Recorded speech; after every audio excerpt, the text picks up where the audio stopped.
Welcome once again, friends. And now we are at the end of the first day of the conference, and we have assembled here to have a round table. As I said, it's not literally round, but of course there's a table and we can take rounds. So that way it becomes a round table. To head this session, this round table, we have got a very eminent historian and archaeologist of Sri Lanka, Professor Anuramanattunga. He is a professor of archaeology in the University of Curating and also director of the Center for Asian Studies, and very actively involved in generating an international dialogue on various aspects of culture. So, without much ado, I'll hand over the proceedings to Professor Anuramanattunga to conduct this roundtable, please. Thank you. Thank you, Sanjay. Good evening to everybody. So, Sanjay has so kindly given me the social and intellectual engagement to museum. So, this topic, I think you have to contribute more, and I just give a brief introduction about it. And this topic has two parts, that's the intellectual and also the social part, right? The intellectual part, I think we know museum is an intellectual institute. I think the ICOM interpretation also, the education and intellectual and research part is a basic component of all the museums. So we can't escape from intellectual part. And we know all the museums in the world are initiated and established by intellectuals. Like the India Museum of Calcutta, it was established in 1814 by the Asiatic Society. The Asiatic Society is the first intellectual association of Asia. Right? Not only India, the whole Asia, it was the first intellectual association. So they were behind the building of museums. And in Sri Lanka also, so this museum, it was established in 1877, and that was after the demand of the Royal Asiatic Society of Sri Lanka. The Royal Asiatic Society of Sri Lanka is the branch of the Asiatic Society of Kolkata. Right? It has been established in 1845, and that association was behind all the intellectual works in Sri Lanka. Establishment of the museum, and establishment of the universities, and the archaeological survey department, and survey department at that time, survey department was already established there, but they helped to renovate it, and each and every kind of academic and intellectual activities were controlled and promoted by the Royal Asiatic Society in Sri Lanka. The museum is a direct product of the Royal Asiatic Society. So therefore, we can't forget about intellectual part of the museum.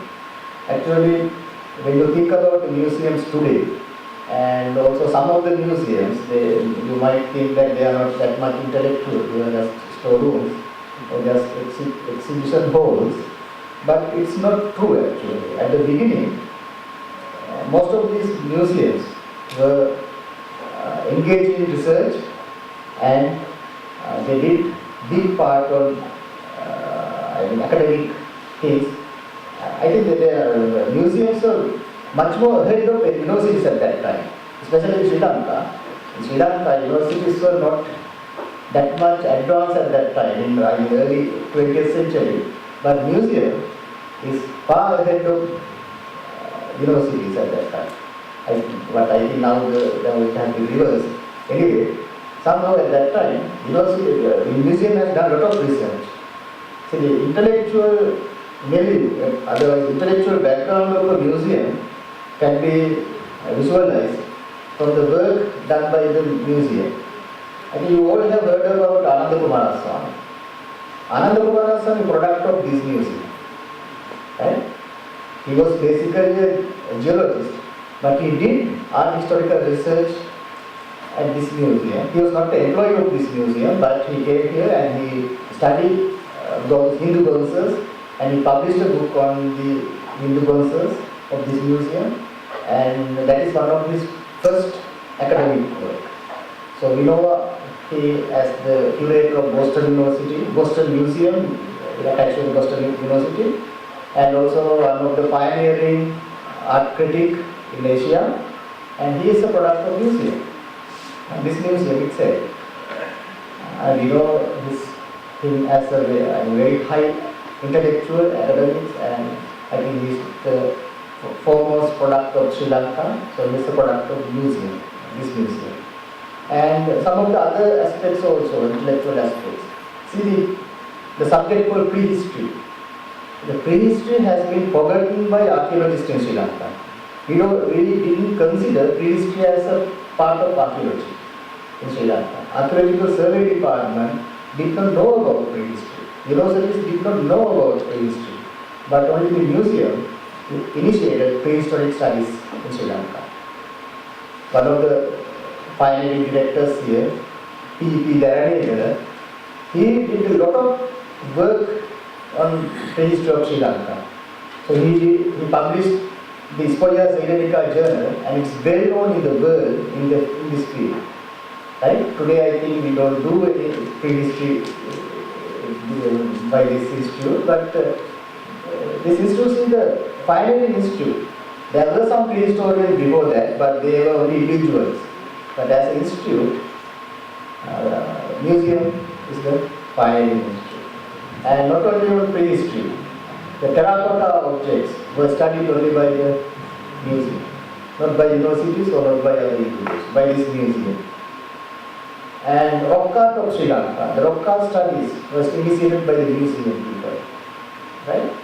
And this kind of things, I mean, a lot of work on artistry. So obviously that we have to do work on artistry because a lot of art material are here. But apart from that, the prehistory, terracotta, and rock art, Hindu bronzes, that is also studied by the museum, because in Sri Lanka, though we have some Hindus, we have not paid enough attention to Hindu art, to be frankly speaking, right?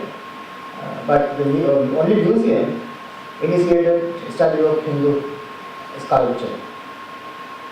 Normally, even today, in some of the syllabuses, we don't have, even history department syllabus, we don't have that part, simply omitted. But thanks to the museum, we know that we have a rich Hindu heritage in this country, very rich Hindu heritage. So we have to thank for the museum for that. This kind of researchers, I think, now I want to know from you how your museums in your countries have contributed to this intellectual world as our museum, this museum, right? And now I will pass into the social part. So what's the social responsibility or social integration of the museum? We know there are a lot of things like that. This everyone told about the happiness. Right? It's a social thing. And we know when Dr. Mishra talked about education. That's also social. It's not only intellectual but also social. Right? Not only that. And some other people, and also Sanjay, this culture and the other things, curating culture, and that's also social. This kind of things are nurtured, nourished, and promoted by museums. Not only that, I think we have to think about the identity of the society, the social identity. The museum has to do a lot on the social identity, right? The museum represents the social identity. So in this museum, if you go to the front gate or the opening room, gallery, you can see a huge Buddha statue there. Why we have kept it there? So that's for the identity. It's an identity matter, right?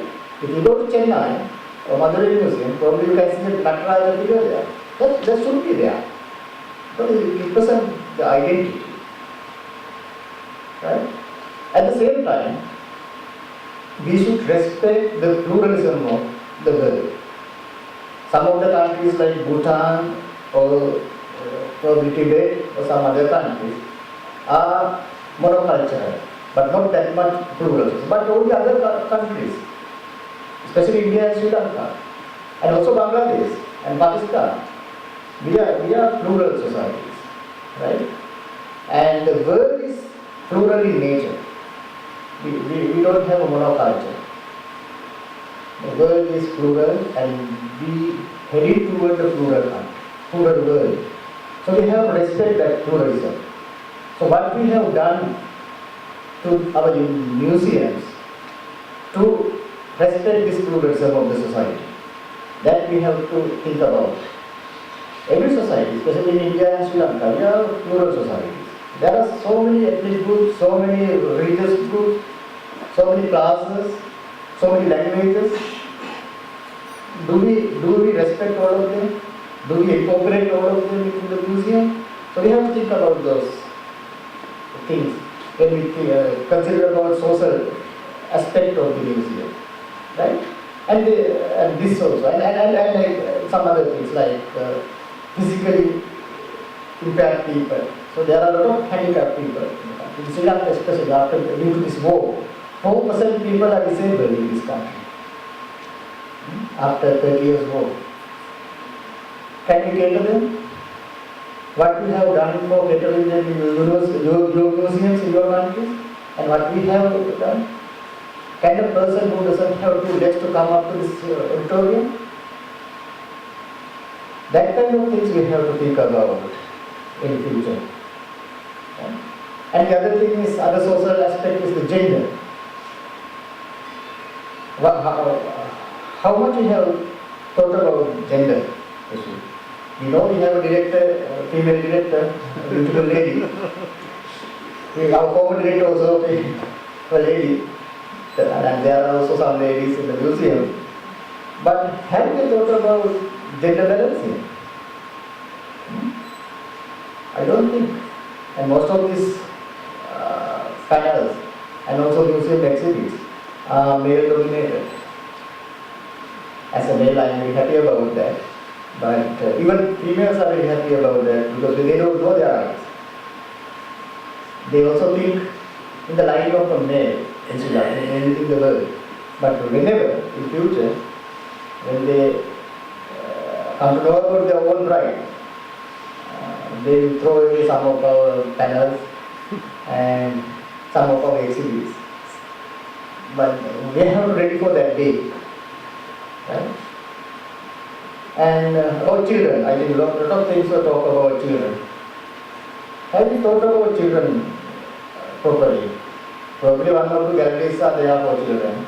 Some puppets are there, or some children's drawings, pictures are there. But when you go to the toilet, I think these people have thought the children urinate from here. When you look at they fix into this much height, and they have to think about children. They have to think about, I don't know about ladies' toilets, but gents' toilets. Urinates are very high, but nobody is going to go about grade 5 or 6. They can't use it. So do we have to think about them? And if we see this museum panels, I think even MA graduate can't understand some of them. Right? Very clear. But we think we treat children well. It's not treating children well. So this kind of things we have to consider about. I don't say that we have totally ignored those aspects. We are catering these aspects, but we have to think about those social facts. Right? So I'm not going to talk more and more. I think now it's up to you to express how you have catered these kind of intellectual aspects and also social aspects in your own countries and own museums. So now it's up to you. Our most venerable Reverend is there, our most respected Sanjay is here, and our Orally lady is here. I forget one thing, that even Orally manuscript studies were pioneered in this museum. The first Orally catalog is done by this museum. And we have a very rich collection here, and we also have started digitalization project. Yes. So I learned a lot from you also, and this kind of things also. That's a part of intellectuals work, right? So it's up to you now to. I think we have already about half an hour or something, up to 5 o'clock. Sanjay asked me to go up to 5:15, but I think we should stop at 5. It's better. So we also need to be little bit rest today. So if you start early, so you can go early.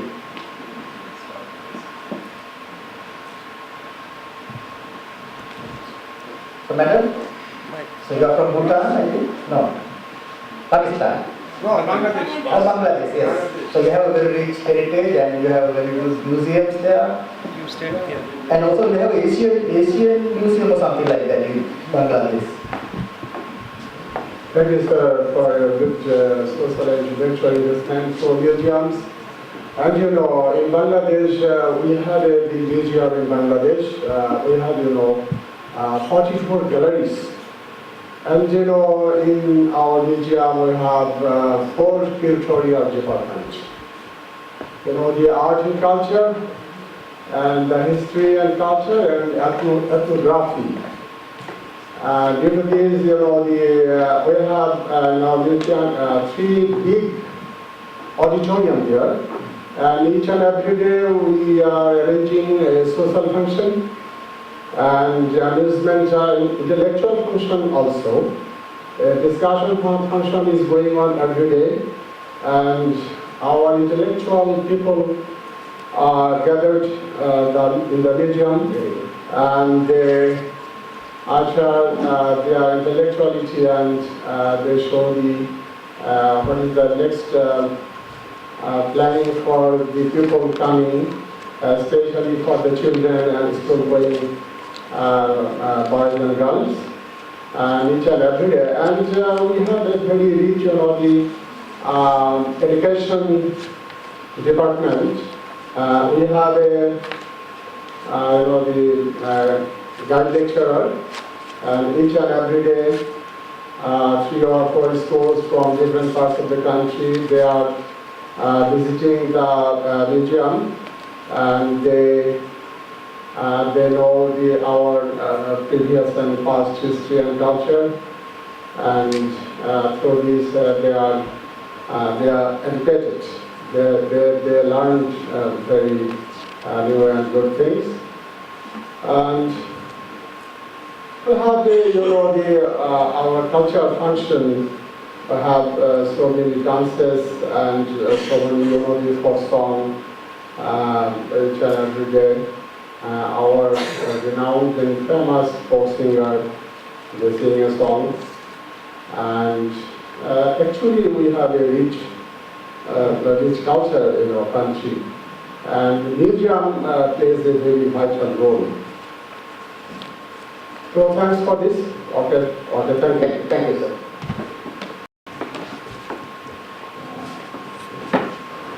How is the situation there for physically disabled people? Can they enter your museums easily, or you have higher steps like here, or you have to change? Yes, easy travel. Easy access is there now. Easy access. Yes, very good. Yes, sir. I'm Kumar from Science Museums India. In our science museum, we have actually, I will tell about that, we have a largest network of science centers in the world, in fact. And we have a very good program of bringing that inclusiveness in our museums. Especially when we talk about the toilets, we have a special prong that every science center has a toilet, and for children and for adults we have separate. Yeah. And then for in the female and ladies toilet also, we take care of that. And the government of India has already had a plan to make all the museums accessible to all the physically challenged people. We don't call it disabled now, we call them physical challenged. So we have a program, I think all the museums are accessible to them. Very good. And we have also taken a big program in our science museums for this economic inclusiveness, especially for people from lower category people, we are calling below poverty line people. We have a special free ticketing for them, and especially those people who are unable to come. For example, we are also reaching out to them through various programs. So, for example, if urban slum children are there, if they are unable to come, we are partnering with NGOs and other people to bring them to our institutions, and they come to our place. So you also go up to them? So Yeah, we also go up to them. Yeah, it's both ways in that way. Yeah. And that's why we are reaching to more than about 2.5 million people through this particular program. Yeah. Regarding this internship, actually, I think there is a need for all the museums to think about that. The tradition of a grandparent bringing their grandson or granddaughter to a museum, is it still prevalent nowadays? I don't think now they bring the children to the hospital in front of this. Yeah, that's why they are going to malls in fact. So why it is there? Yeah. I think there is a need to rethink about that, whether the museums are, Yeah. they are really thinking about the public engagement. Yeah. Instead of social and intellectual, we should think about the public engagement and just try to think about this aspect also. That whether we should bring, whether the museums are inviting for them, whether the programs are there. I'll tell you, in our science museums, we have a program which brings this kind of people to us. We have a program for senior people in our science museums. So we are taking such kind of care. Probably tomorrow I will tell more in detail about this. Thank you very much, sir. I think India government is spending a lot of money for your country's image. We first rebuild the airports. Now, when we enter India, now we feel India is great. So I think you are very wisely, you change that. Right? I think now we have spent a lot of money, spending a lot of money for the museum sector also. And I think, as I personally know, 12 crore or something like that has paid for culture in Orissa, your estate, for only culture. So that's very good. I think now they understood the development is not only earning money as you told, right? It's not only development. Thanks to Amartya Sen, now we know the development is the moral development, also the part of the economic development. Economy is not only money, right? So I'm very happy about the Indian situation, but I know there are some problems. It is common everywhere in South Asia. This bureaucracy and lethargic aspects of us. And anyway, but we are heading towards progress. So that's very important. And I would like to know from you what you have done to help blind people, I mean visually handicapped people. I would like to inform that a separate gallery has been made for blind people, especially on science in Calcutta Museum. And we have experimented with special braille labels for them. Very good. Because, and we have a special guide for them who take these blind children. So I think I have wrote to you, you were using last January, thanks to Calcutta Science Museum. You have been to Birla Museum? Yes, yes. So I think we have taken care of that. I think that's it. That's why inclusiveness involves a lot of people. It's not only one such kind of situation we have to be. So I think in our museum, I don't know what do you say that, Sri Lankan Museum, what's the situation? So Colonel Museum, what's the situation, I don't know. Do we have anything for blind people? I think visually handicapped people, I don't think we have to think about it. Not even in Colombo Museum. I was there, so I should have been responsible for that. Yes. I am Shahinam, assistant custodian. I am on Kansas Constitutional Museum, led by Department of Archaeology, Bangladesh. I want to say something in context of intellectual engagement through museums. Leveling and exhibiting lecture and school program are regularly followed in archaeological museum in Bangladesh and brochures on antiquities museums published by our departments, and art and essay competition based on antiquities or museums for children is under consideration as future activities of the archaeological museums.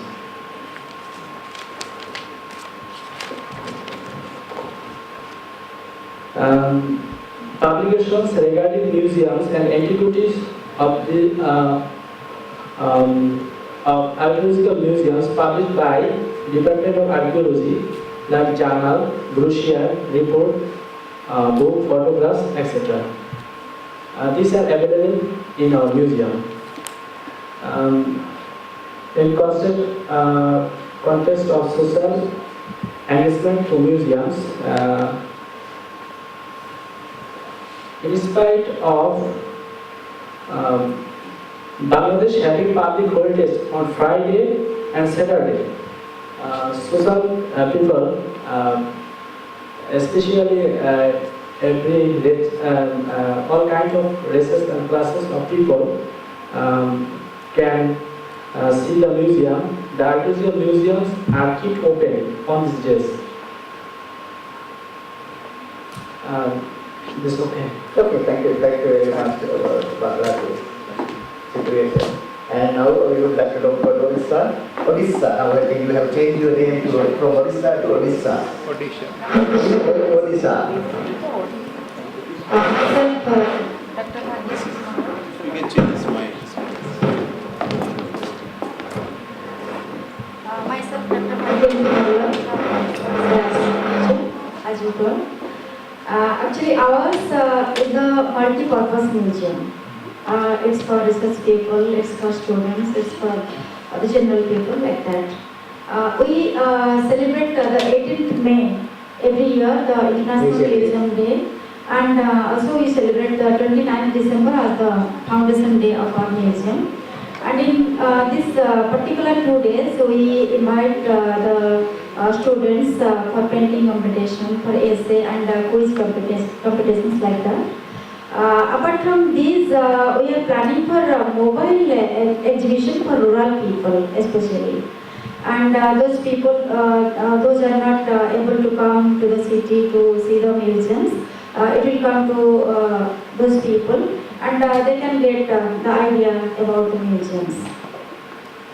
And then we invite the students of the school students and college students, particularly in the summer vacation, to visit the museums, and we take the classes and we give some ideas to the students like that. Then we took the quiz competitions among them, so that we become able to through our cultural heritage throughout the students of the state. Then my section is especially for manuscript section, and we are every year we used to publish the research books, and almost all the readers and professors and lectures from history, Sanskrit and other anthropological subjects, they used to come to the sections, and we provide all the information to them.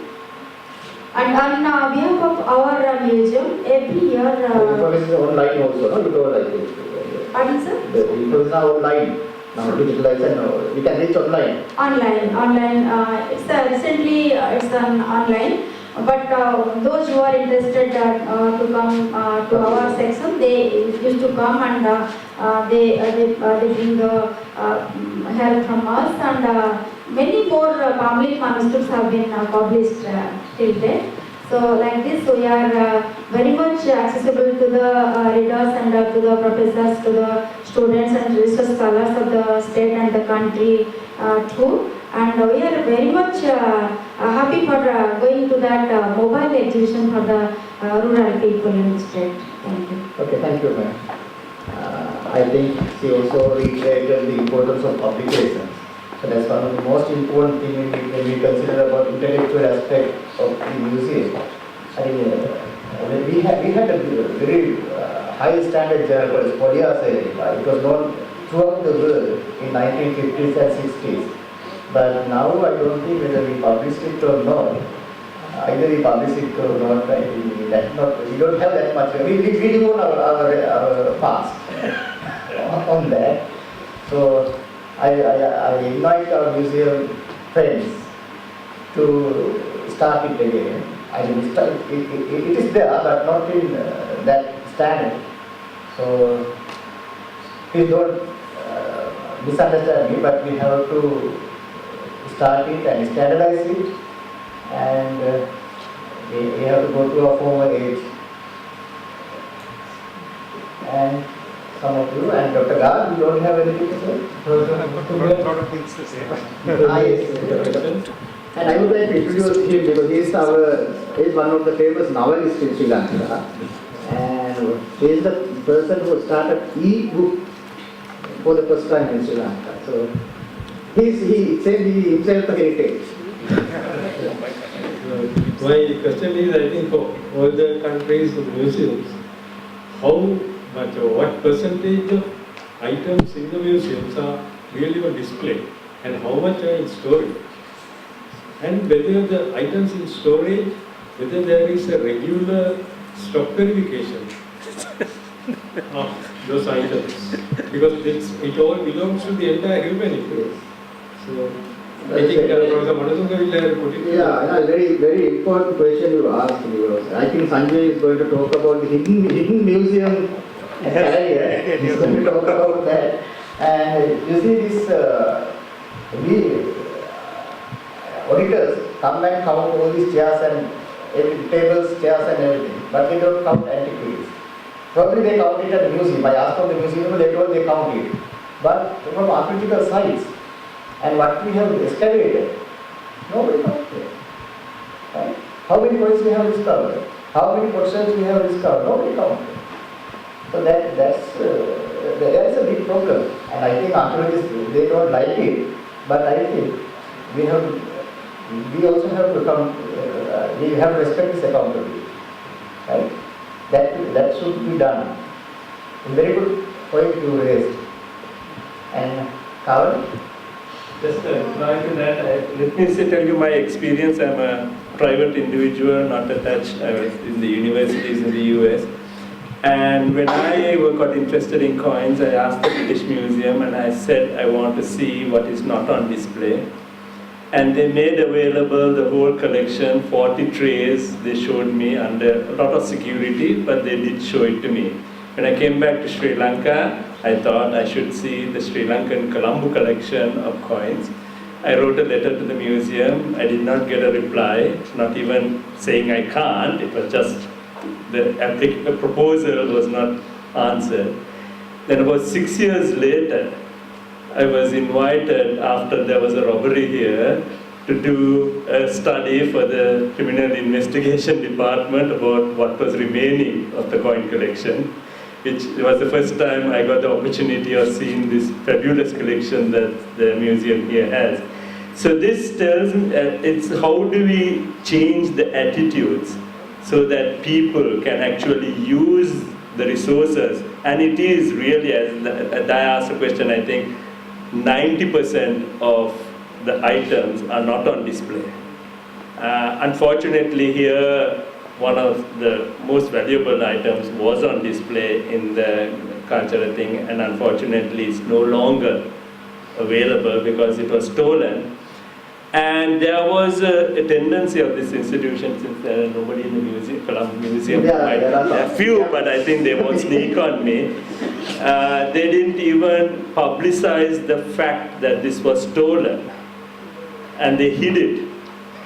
And by that thing is now claimed to have been melted. Kavan, I think we will talk these things when we come to the security of museums. Right? I think this attitude program is not only to this museum or the other museums, it's everywhere. Right? If you come to the universities, it's also like that. Some people hide something. And if you go to the archaeology department, if you go to some other institutes, it's a common thing here. Right? It's not only you suffer, we all suffer. Right? Due to this attitude. I know one girl from our medical faculty. She is one of the best genetic scholars in South Asia. She wanted to see a skeleton discovered recently, but she was not allowed to see it. That skeleton was sent to England to study, but without showing it to that lady. Right? They refused to show it. So this kind of things not only happen at the museum, it's happened everywhere. Even in the Western museums. See, once I asked from the Cambridge Museum to see some of the prehistoric items they brought from Sri Lanka, from Bandara area to Cambridge Museum. They don't allow me to see it. Right? So this is not only here, even some other countries. they, you know that they like Mahigavya, it's not only Serbia, but it's not good thing. Now we are going for the open society, right? Information age. Therefore, we can't hide anymore. So we have to, as Buddha told, and once he told that when my dharma was open, it is bright. When it's hide, it is not bright. Right? So like that, if we can keep these things open, then the subject will very bright. We can develop. Otherwise, we go backward. Okay then. Yes, you also. Good evening to all ladies and gentlemen and all the respected members of every delegation from every country of the SAARC present here today. I'm Tushar Agarwal and I'm a student of Vellore Institute of Technology in India. And I felt that I would shine some light upon this entire topic that we are discussing right now at the Roundtable 1 through a student's perspective. So this short note, I've divided it into two parts. Firstly, it's commendable that I've been hearing all these things that every museum in the SAARC department has been conducting. Things which make it easier for every person visiting this museum to go about and understand the rich cultural heritage of his or her country. But sir, along with this, and I'm sorry that I say this, there's a major chunk of the population that we are missing out, or rather you as the museum management is missing out. That population, and I can speak on behalf of India, being an Indian at the moment, is the youth population, sir, as per myself. So we have, as India, going and developing and moving really fast towards development. Everything is technologically based. Everything that we require should be technologically advanced, or else the youth cannot connect itself to that purpose. Today, as I stand here, there is a reason why I'm here at this conference, and that will be a part 2 of my talk. But right now, there is a major chunk that does not involve itself into the museum. Other than the first trip that I took with my grandmother to the National Museum in Calcutta, I never ever went to a museum again, and that was because I was free then, until I started studying and preparing for all my entrance exams and all my engineering tests, and I got into this entire science and facts of the world. But I never went into the development and the rich cultural heritage of my country unless I came across my professor who brought, Mr. Satyajit Ghosh sitting here, who brought and engaged me and the technology that I've been studying for 4 years as a mechanical engineer into archaeology.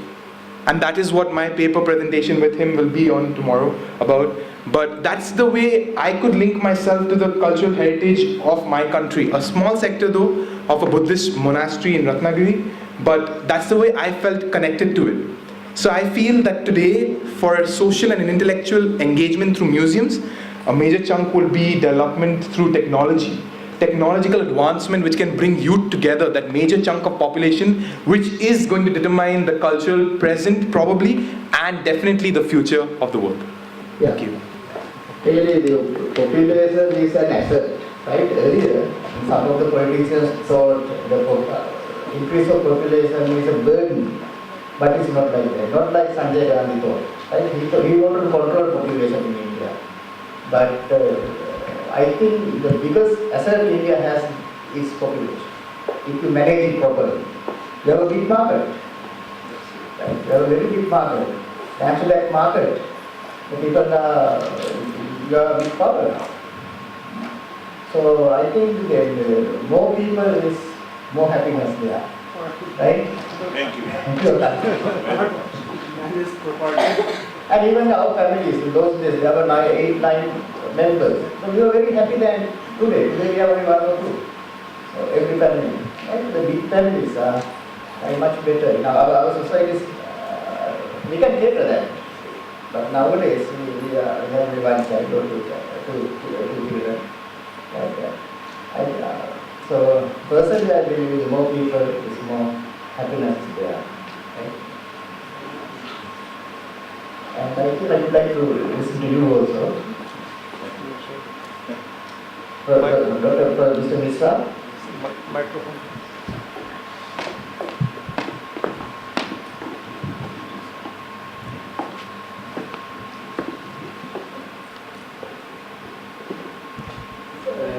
Actually, I wanted to ask, like Margot, I wanted to ask a question from you regarding just.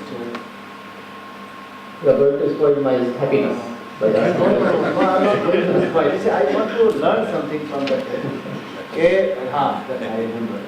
So what is the reason that even the museums in the West, the society we consider to be a trans society, they are hiding some artifacts which originally belong to a particular country.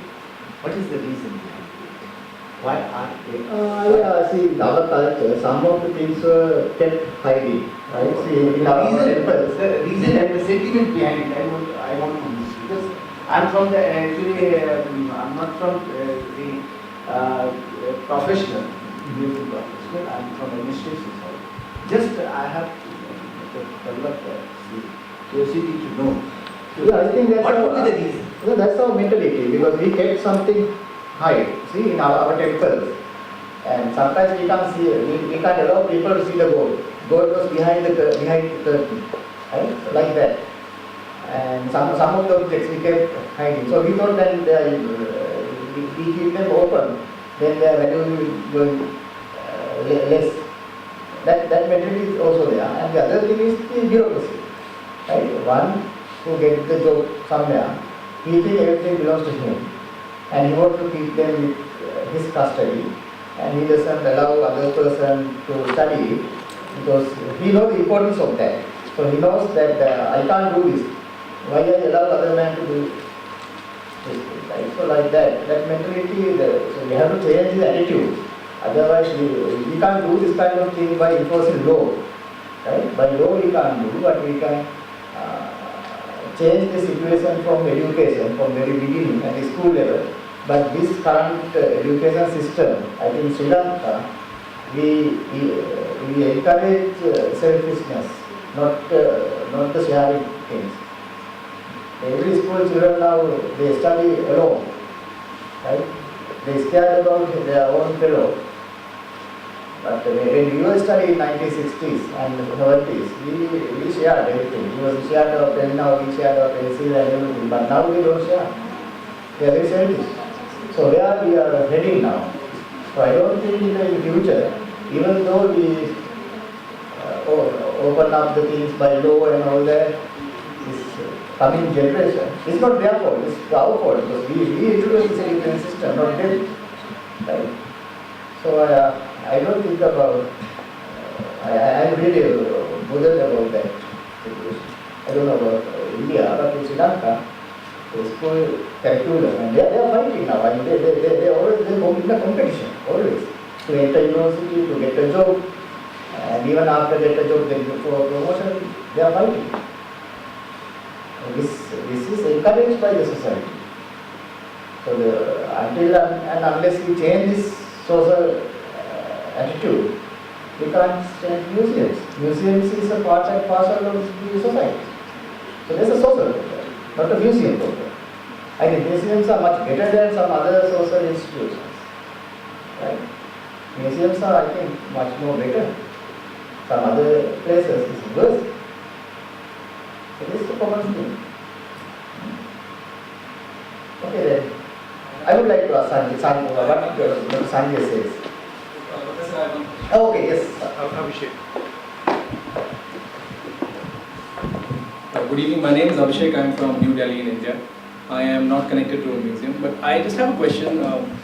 I've been to a fair number of museums across Delhi, of course, but I want to understand from all the guys who are from who run museums here or attached to them, how important is it to have a commercial outlook for a museum?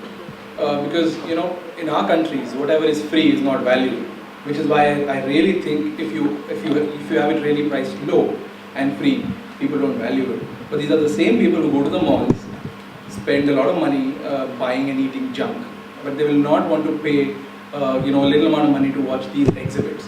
So, as museum establishments, how do you look at this? Where do you want to take the charging mechanism, for example, for ticketing? What's your outlook on it? Yeah, but personally I don't like that to commercialize in museums because museum is for free access, free entry, right? And if you go to commercialize this is become shopping mall. And this is, I also would like to go to shopping mall than coming to a museum. Museum I come once a year, but shopping mall I go every week, personally. So that, but there is some other kind of happiness there. But here it has some other kind of happiness. So this happiness, I think, if you visit a museum once in your lifetime, that's enough. That happiness will last. But visiting shopping mall this week, it lasts only for 2 days. Next week we have to visit it again, right? But museum, I still remember how I visited here when I was a school boy. Right? When my school was nearby, so in the evening I was used to walk here and see this museum. That happiness is still remains with me. But nowadays I am not coming here. But I think that's the importance of museum. If you visited it once in your life, it remains for your lifetime. But shopping mall, if you visit it even every week, you don't remember it. Then next week you have to go back there to take that happiness. It's my personal point of view. I don't know if you will agree with me or not. But there is a point in your talk, because how we go to manage museums without money, and how people can spend some money for this kind of things. So that's what we did in Sri Lanka. We introduced the cultural triangle projects. Earlier we didn't pay even a single rupee to go to Anuradhapura, Colorado, Sri. But now we pay for that, and we earn a lot of money out of that. And that money used by these young people here for their activities. And I think that $2,000 million were earned last year by cultural tourism in Sri Lanka. I think that system should have introduced to India also. Still, I don't think they have that system. It's better to introduce that. But museums, I think we will go for the original aspirations of museums. It's a free institute. It means it's a valuable institute. If it is free, even people will come. It means it's very important place, right? People don't go even charge or if it is free entry. People it should have come from their own heart. And often visitors mean not valuable place. It's something. Anyway, Madam, you I think you are from Bhutan. Would like to hear your voice?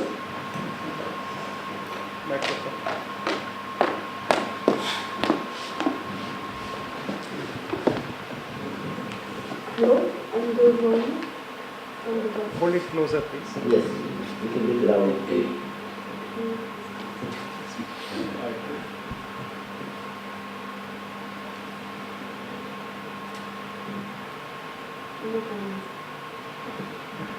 That's okay.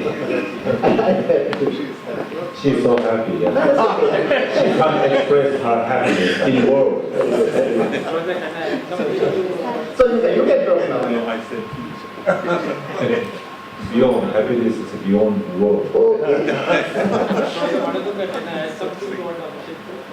Okay. Yes. After you.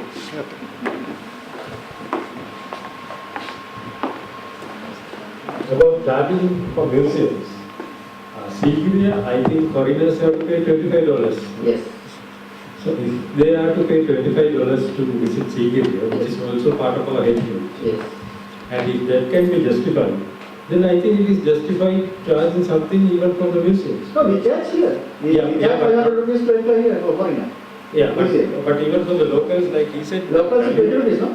20 rupees. And why not make it more valuable? Because how long can the museums maintain their institutions? Because every year I think the budget gets reduced for cultural things.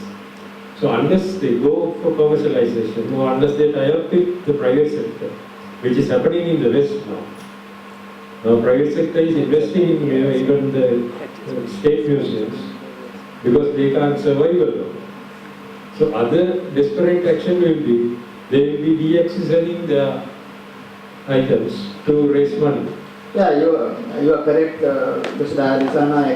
There are big theoretical issue on this matter. Some people like me argue not to charge more. And some people like you argue the other side.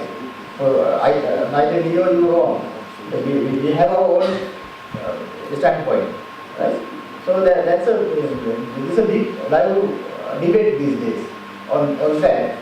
You are correct to some extent, but I don't think we should go for this commercialization. I'm like, I read Kumaraswamy's book in my young age, so I still against this commercial world. I see it's a dream. Yeah, that's what we are saying, but I feel this government should pump some money to this kind of institute, because this belongs to the whole world. So it's a government responsibility. I think we should put this into our constitution, and we have to force the government to give money to museums and archaeological sites, because it's a government responsibility, not the commercial sector's responsibility. I feel these museums and that kind of thing. Museums were started earlier as a private sector enterprise, but national museums like this should be protected by the government. The government is going to give up. What happened to education now? Education has commercialized now. Do you think that the same value is there? The present education? The same argument also there. It says that we can't manage the schools without privatizing and all that. But what has happened now? Do we have that early ethics of education? And now all the teachers are commercialized. They do tuition only. They get something for tuition, right? And so this paid culture is dangerous for future. I think so. Probably I'm an archaeologist, so think in a very old way. But I think if we go to charge a lot from these institutes, then it will be a big problem. Fortunately, I am not in this committee, so I am not going to force my idea the others may help. I think now our time has already passed, Sanjay. What do you agree with? Thank you, Anurag. My name is Sanjay Garg and I work in the SAARC Culture Center. I've been hearing very patiently to various standpoints. Let me begin by making a comment to whenever King Po. When you are overwhelmed with emotions, you can't speak. You fall short of words. And I am reminded of an incident in Lord Buddha's life. You know, he was preaching in some village, and as it happens, when you say something good, people take it otherwise. Some people take it otherwise. So one man walked up to him, and he was, seething with anger. He was red-faced and almost fuming. And he spat on Lord Buddha's face. And Lord Buddha had Anand, who was also his first cousin. And being a Kshatriya by his race, so he immediately got agitated and he wanted to hit this person's back. How dare he? Buddha asked him to hold on. He wiped his face with his uttariya and he said that, do you have anything else to say? And by that time, this man was a changed man. Yeah. He fell on Lord Buddha's feet and he started crying. And then Lord Buddha said to Anand, didn't you see that he was so full of hatred against me that the words were falling short to express his hatred and his anger. So that's why I said that, do you have anything else to say? Coming back to the point which was raised by Mr. Dayadesan Aike, and you countered it. And also Abhishek put in his own point of view. See, we are not talking about turning the museums into malls, but taking the positive side, positive aspects of the marketability. And I'll give you two examples to substantiate my point. Charging of the ticket, if you see the total budget of a museum, and the proportion of the income earned by the tickets, it's negligible. So even if the museums do not, they stop charging entrance ticket, heavens are not going to fall as far as the budgetary is. Let me complete. The best example are all the museums of the UK. The British Museum, it does not undermine the value of its collection. On the other hand, the footfall in the British Museum would be several times more than the footfalls of any of the museums in South Asia.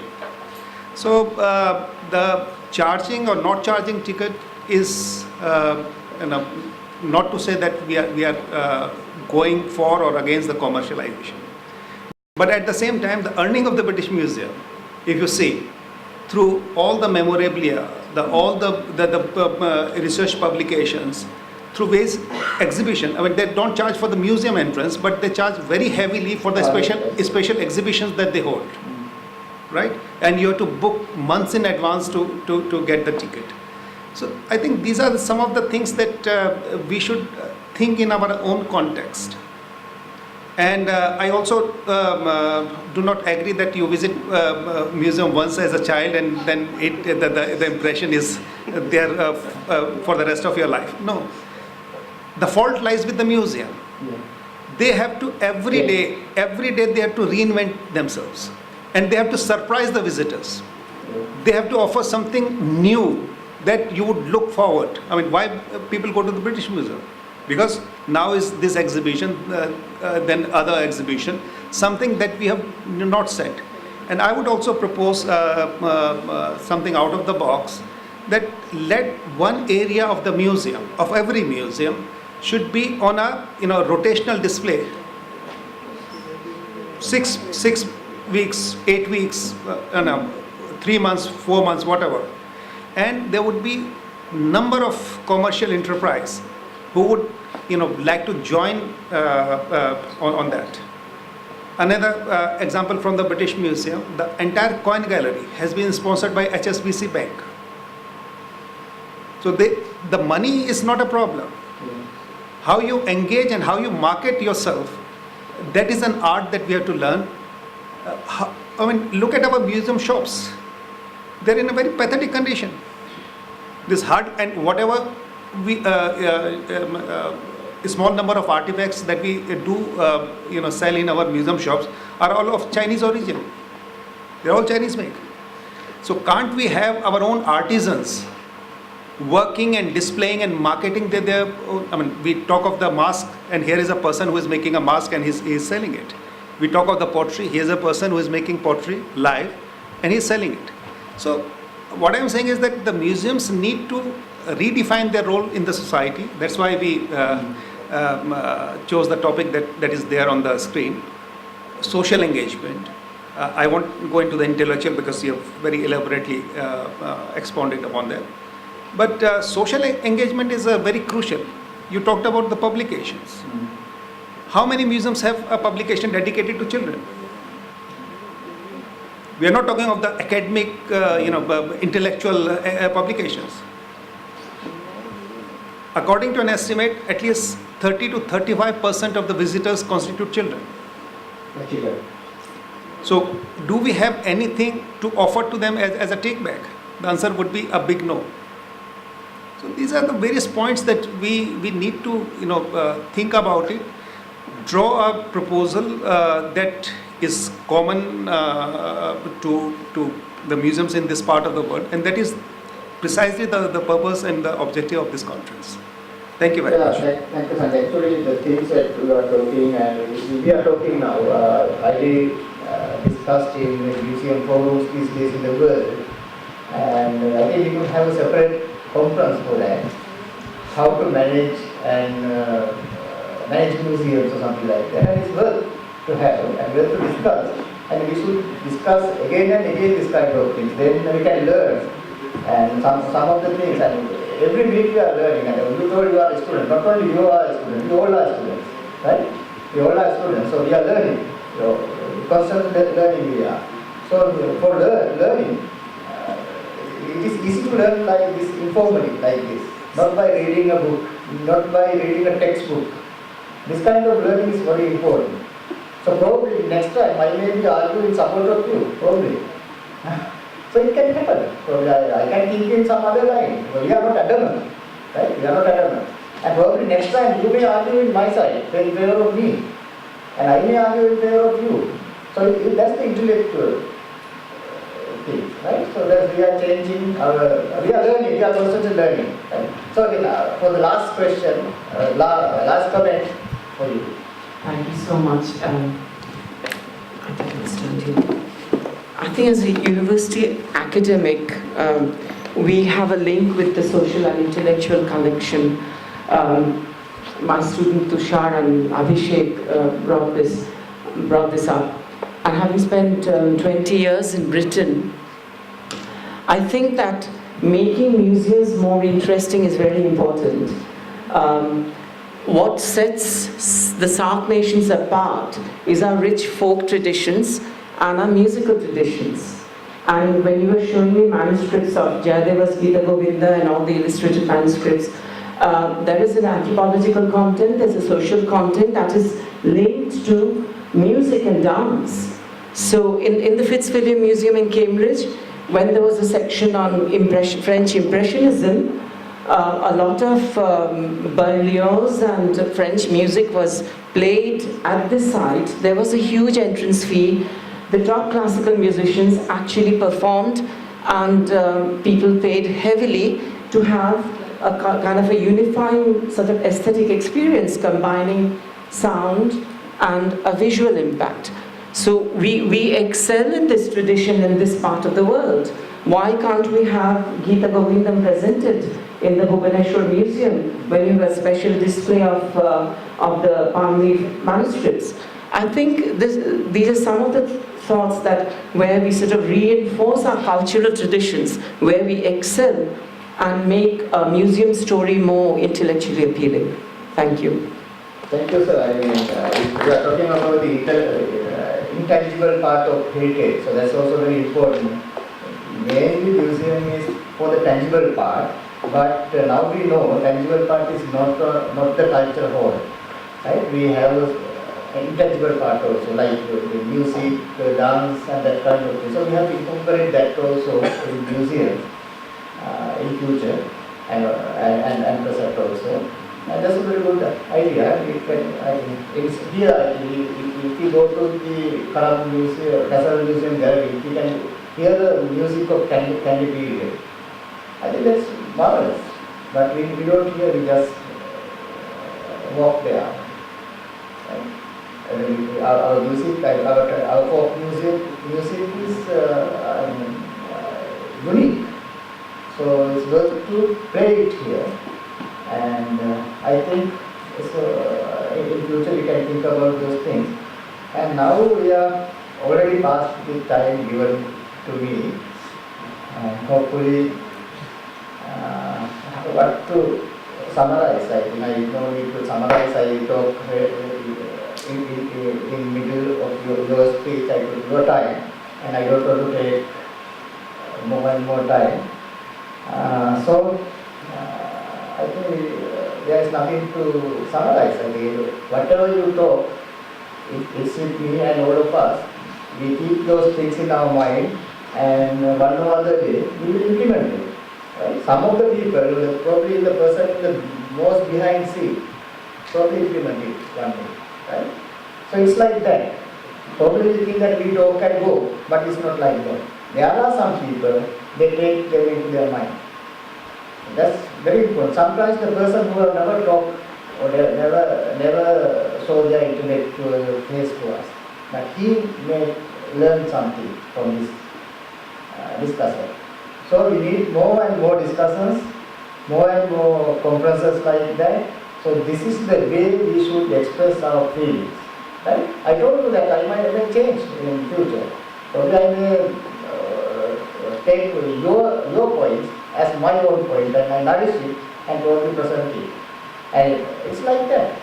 So that's the way of learning. So we all are students, probably different stages, but we are students. So this type of conferences for that. And I would like to thank Sanjay for inviting me here, and I apologize for my bad language and weak language, but I think you can understand me. That's the most important. And Bangladesh people can celebrate World National Language Day because you proposed it to the UN, right? February 20th, 12th. So that's World Language Day. National Language Day was proposed by Bangladesh government to the world. So we appreciate that and we honor for Bangladesh for that. Thank you very much. Thank you for that.